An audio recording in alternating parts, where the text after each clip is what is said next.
আজকের প্রতিজ্ঞা এপিসোডটা ছিল একদম টান টান উত্তেজনায় ভরপুর। স্বর্ণলতার কথায় অভি আর ছুটি একসাথে মন্দিরে মহারথী করে দেখে মনে হচ্ছিল সবকিছু ঠিকঠাক চলছে, কিন্তু ঠিক তখনই ঝুমকি প্রচন্ড রেগে গিয়ে ছুটিকে দেওয়ার জন্য রাখা গয়না চুরি করে বসে। তবে ছুটি চুপ করে থাকার মেয়ে না, সে কায়দা করে গয়নাটা ফেরত এনে আগের জায়গায় রেখে দেয় আর ঝুমকিকে কড়া ভাষায় বলে দেয় আশ্রয় বাড়ির সম্মান নিয়ে আর কখনো এমন কাজ যেন না করে। এরপর গল্পে আসে নতুন টুইস্ট।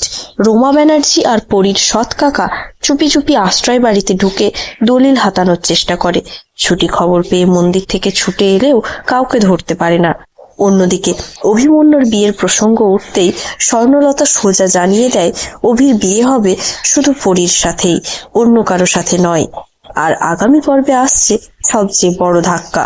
রোমা ব্যানার্জির চক্রান্তে দেবদত্ত মানে ছুটির বাবাকে পুলিশ গ্রেপ্তার করে ঝুমকির বাবাকে খুন করার অভিযোগে।